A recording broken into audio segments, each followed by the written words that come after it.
Telugu devotional భక్తి ఛానల్కి స్వాగతం. ఈరోజు మనం కార్తీక పురాణం 3వ అధ్యాయం గురించి చెప్పుకుందాం. వశిష్ఠ మహాముని జనక మహారాజుతో ఇలా అంటున్నాడు: ఓ మహారాజా, కార్తీక మాసంలో ఏ చిన్న దానం చేసినా అది గొప్ప ప్రభావం గలదే ఉంటుంది. వారికి సకలైశ్వర్యములు ఇస్తుంది. అంతేగాక మరణ అనంతరం శివ సాన్నిధ్యం కూడా పొందుతారు. కానీ కొంతమంది అస్థిరములైన భోగభాగ్యములు విడవలేక, కార్తీక స్నానములు చేయక, అవినీతి పరులై భ్రష్టులై సంచరించి చివరకు నీచ జన్మలు అనగా కోడి, కుక్క, పిల్లిగా జన్మిస్తున్నారు. కార్తీక మాస శుక్ల పౌర్ణమి రోజున స్నానదాన జపతపాదులు చేయకపోవటం వలన అనేక చండాలాది జన్మలెత్తి చివరకు బ్రహ్మరాక్షసుగా కూడా పుట్టారు. వారి గురించి నేను మీకు ఇప్పుడు వివరిస్తాను అని వశిష్ఠ మహాముని జనక మహారాజుతో అంటున్నాడు. భారతదేశం అందున దక్షిణ ప్రాంతమున ఒకానొక గ్రామంలో మహా విద్వాంసుడు, తపశ్శాలి, జ్ఞానశాలి, తత్వనిష్ఠుడు అను బ్రాహ్మణుడు కూడా ఉండెను. ఒకనాడు బ్రాహ్మణుడు తీర్థయాత్రకై అఖండ గోదావరికి బయలుదేరను. ఆ తీర్థ సమీపమున ఒక మహావట వృక్షంపై భయంకరమైన ముఖములతో, దీర్ఘకేశములతో, బలిష్టములైన కూరలతో, నల్లని బాణపట్టులతో, చూచువరకు అతి భయంకర రూపంగా 3 బ్రహ్మరాక్షసులు ఉండేవారు. బాటసారులందరినీ బెదిరించి వారిని భక్షించుచు ఆ ప్రాంతమంతా భయకంపితం చేసేవాళ్ళు. తీర్థయాత్రకై బయలుదేరి అఖండ గోదావరి పుణ్యక్షేత్రంలో పుత్రులు దేవతలకు పిండ ప్రదానం చేయుటకు వచ్చుచున్న ఆ విప్రుడిని చూచి ఆ వృక్షం చెంతకు చేరేసరికి యథాప్రకారంగా బ్రహ్మరాక్షసులు క్రిందికి దిగి ఆ బ్రాహ్మణుని చంపబోయారు.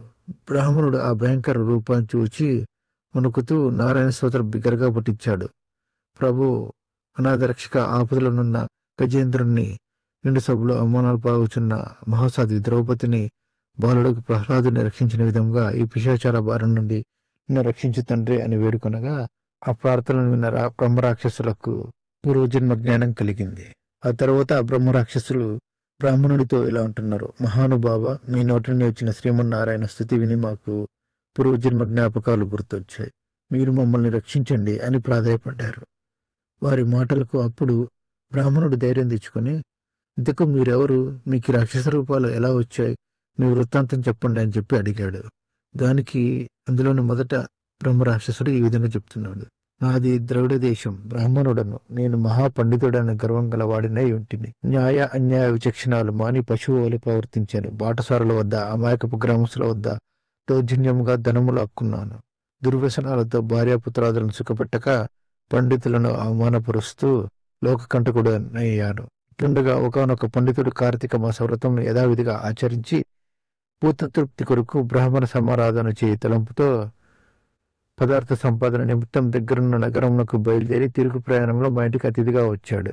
వచ్చిన పండితుడిని నేను దూషించి కొట్టి అతని వద్ద ఉన్న ధనమును, వస్తువులను తీసుకుని ఇంటి నుంచి బయటికి నెట్టాను. ఇందుకు ఆ విప్రునికి కోపం వచ్చి, ఓరి నీచుడా, అన్యాయంగా నువ్వు కూడబెట్టిన డబ్బు చాలక మంచి చెడులు తెలియక బ్రాహ్మణుడిని కూడా ఆలోచించక కొట్టి వస్తు సామాగ్రిని దాచుకుంటువి.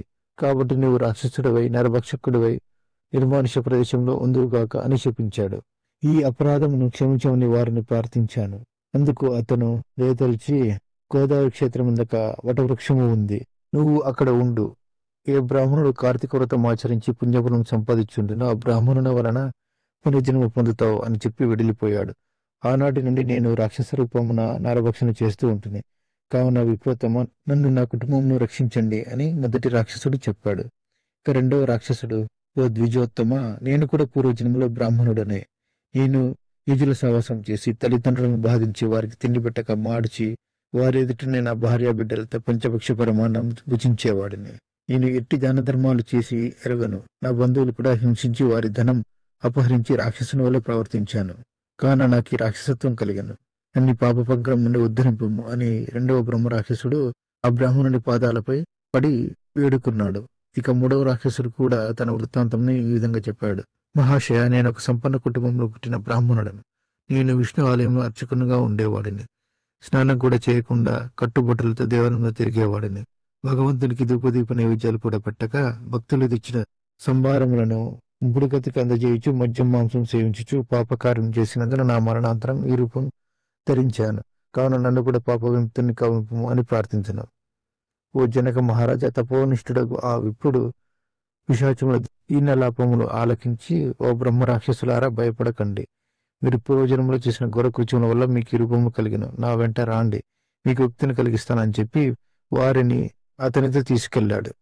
ఆ బ్రాహ్మణుడు ఆ ముగ్గురి యాతన విముక్తికై సంకల్పం చెప్పుకొని తానే స్వయంగా గోదావరిలో స్నానం ఆచరించి స్నాన పుణ్య ఫలము వలన ముగ్గురు బ్రహ్మ రాక్షసులకు దారపోయగా వారికి రాక్షస రూపములు పోయి దివ్య రూపములు వచ్చాయి. ఆ తర్వాత వారికి వైకుంఠ ప్రాప్తి కలిగింది.